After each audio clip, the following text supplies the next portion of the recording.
There are signatures that seal fates. Mine sealed too. The first time I wrote my name on an important document, my hands trembled, searching for an approval that never came, for an echo of validation in a silent room. The second time, the hands trembling in the vast boardroom were not mine. To understand the power held in that ink, you have to know the woman I was before, the woman he had carefully taught me to be. This is the story of how a word, spoken to break me, became the foundation of my personal empire, and how the person he tried to erase, the one he discarded like a rough draft, was reborn to sign off on his future.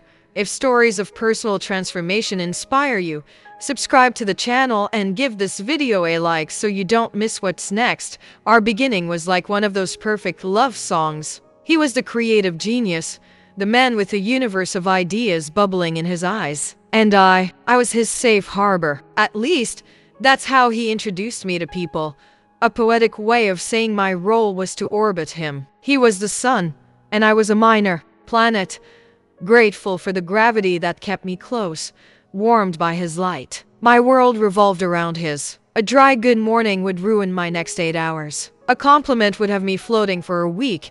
I didn't realize it, but my emotional thermometer was in his hand. I was proud to be the partner who understood his ambitions, who made his coffee exactly how he liked it before a big presentation, who listened for hours to his plans to conquer the world with his new startup. I saw myself as the co-pilot on that journey, never noticing that he never let me touch the steering wheel. My own ambitions, my own ideas, were treated like charming hobbies. "That's nice, honey," he'd say with a smile that didn't reach his eyes whenever I showed him a project of my own. Today, I understand what relationship therapist Esther Perel explains about power dynamics. In many couples, one partner carries the ambition and the other carries the connection. It's a delicate balance. The problem starts when one side decides that one of those roles is worth more than the other. And in our universe, his ambition was the only star allowed to shine. I believed that to love him,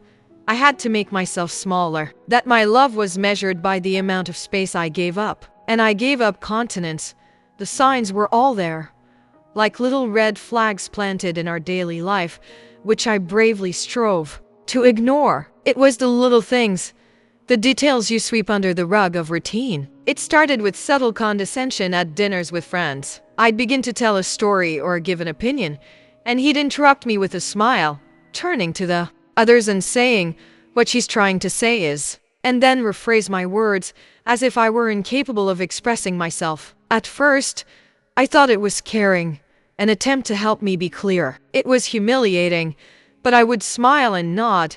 Then, the condescension moved into the professional realm. I spent 3 months putting together a business plan for a small consultancy I dreamed of opening. It was my baby, a project woven from long nights of research and so much hope. I showed it to him, my heart in my throat, hoping for a glimmer of pride in his eyes. He flipped through the 20 pages in less than 5 minutes, set the document on the table, and said with a tired sigh, "It's a good start, sweetie. Really. But you need someone with more experience to guide you on this. It's more complicated than it looks." Those words. It's more complicated than it looks.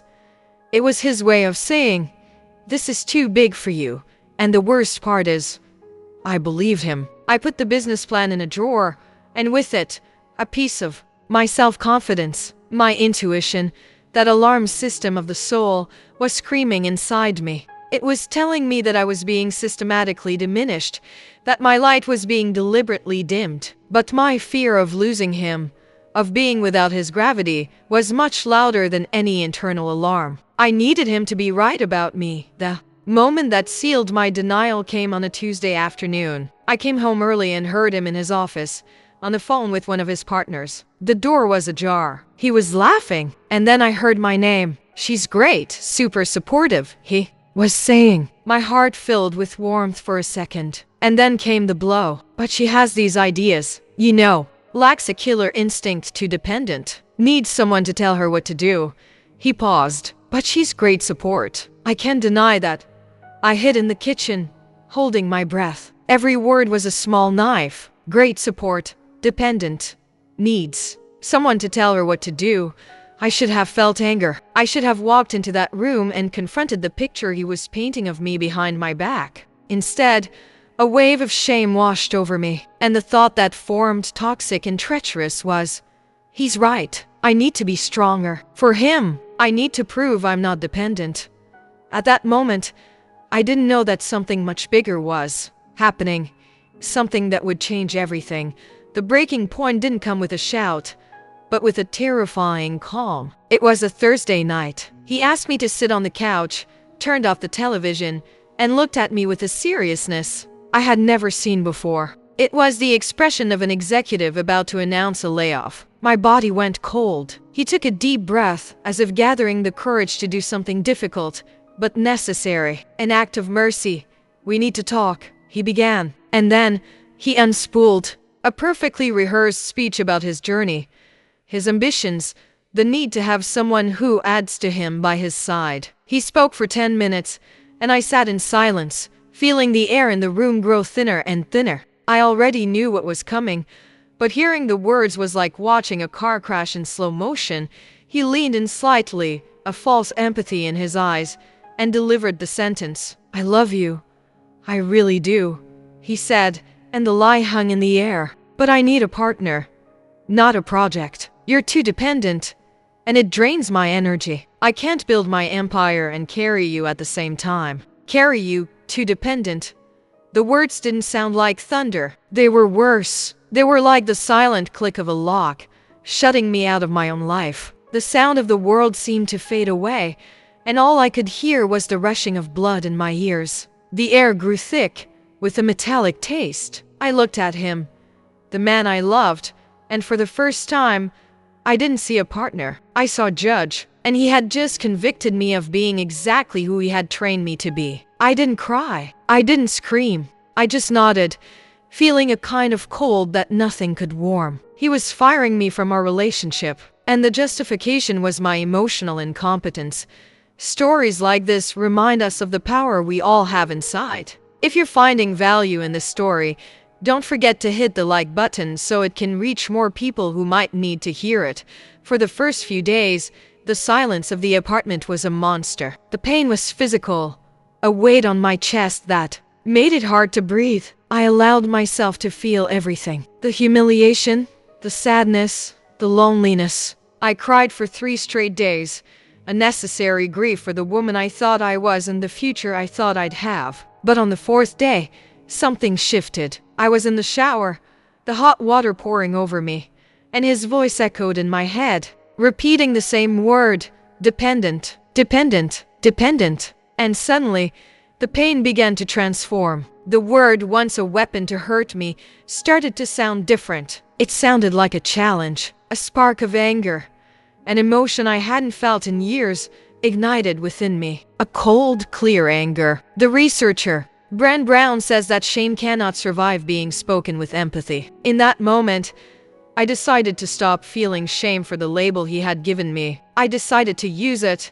I got out of the shower, and instead of deleting our photos, I went to the drawer where my business plan lay forgotten. I took it out, the pages slightly crumpled, and read it again. And for the first time, I didn't read it with his eyes, looking for flaws. I read it with my own. And it wasn't a good start. It was brilliant. That night, I didn't sleep. I rechanneled all the energy I used to spend worrying about him into a single focus. My work. I refined every page, updated every piece of data, strengthened every argument. The business plan became my obsession, my resurrection project. A week later, with the business plan transformed into a powerful document, I started researching. I wanted to know everything about the market, about his competitors, and especially about who was funding his dreams. That's how I found the name of the investment firm, the main backer of his startup. And then the universe, or perhaps just my own determination, gave me a sign. On the firm's website, in the careers section, there was an opening. They were looking for a new director of innovation and strategy. The job description seemed to have been written from my business plan. My heart raced. The fear crept in, his voice whispering in the back of my mind that it was too complicated.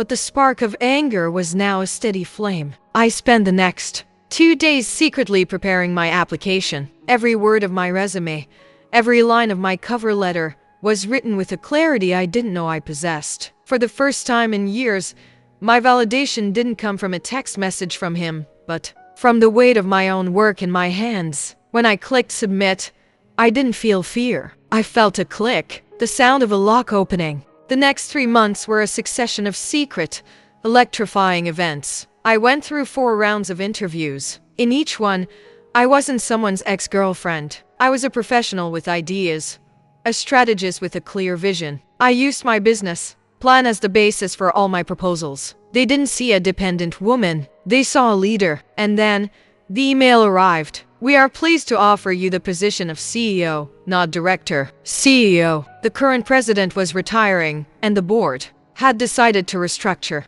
They didn't just want a new director. They wanted a new vision. My vision. The confrontation scene wasn't in a coffee shop with tears and accusations. It was in a boardroom with glass walls overlooking the entire city. I had already been in the position for 2 weeks, a well-kept secret within the firm. That was the day he was scheduled to come in and present his pitch for a new crucial round of funding. He didn't know. No one had told him. I had specifically requested it. I watched him through the glass before I entered. He was confident, adjusting his tie, laughing with one of the board members, the same men who had called me dead weight. My heart didn't race. For the first time, looking at him caused no reaction in me. It was like looking at a stranger whose professional future was ironically in my hands. I took a deep breath, not out of nervousness, but to savor the moment. I opened the door. The conversation stopped. All eyes turned to me. The lead investor, a white-haired gentleman who had become my mentor, smiled. "Gentlemen," he said, his voice echoing in the room. "I would like to introduce the person who will be leading our next phase of investments and who will be making the final decision on all new projects. This is our new CEO." He saw me. The smile on his face froze and then crumbled in real time. I saw the color drain from his face. I saw the confusion, the denial, and finally, the absolute shock. His universe, which had once been the center of everything, had just collided with mine, and mine was bigger. I walked slowly to the head of the table, to my seat. I didn't look at him. I looked at everyone in the room. I sat down, opened my notebook, and said, my voice steady and calm, "Good morning, gentlemen. Let's begin. Time is valuable." The real confrontation wasn't with words. It was with my presence in that seat. The resolution was his stunned silence. Throughout the entire meeting, today, from my office window, I see the city differently. Not as a place that belonged to him, but as a horizon of possibilities that I built myself. The decision on his company's funding was made based on metrics and potential, not emotion. Because my victory wasn't seeing him fail. My victory was realizing that his success, or lack thereof, no longer had any power over me. It was a process that taught me lessons that no business school ever could. The first lesson was profound. When someone calls you too much, too sensitive, too intense, too dependent, often, they are not describing you. They are describing the limits of their own capacity to hold you. He didn't see me as dependent because I was weak. He saw me that way because my strength would have required him to grow too. And he wasn't willing to do that. The second lesson was about power. Your professional and personal validation should never be outsourced, especially to someone who benefits from keeping you small. For years, I handed him the key to my self-worth, and he kept it in his pocket. Taking that key back wasn't an act of revenge. It was an act of sovereignty. We teach people how to treat us, and I finally learned how to teach a masterclass in self-respect. And the most important lesson of all, true independence isn't about not needing anyone. That's loneliness. True independence is knowing that, no matter what happens, you need yourself first and foremost. It's about building a home inside yourself so solid that no external storm can tear it down. He wasn't carrying me. I was carrying the weight of his insecurities. When I finally let go of that burden, I didn't fall. I flew. If this story resonated with you, subscribe to become part of this community of resilient people and join me for the next one. This journey of rediscovery showed me that our greatest wounds can, in fact, become our greatest superpowers. The word he used to discard me became my driving force. If you have ever used a criticism leveled against you as a stepping stone to climb higher, if you have ever turned pain into power, comment below. My worth is not negotiable.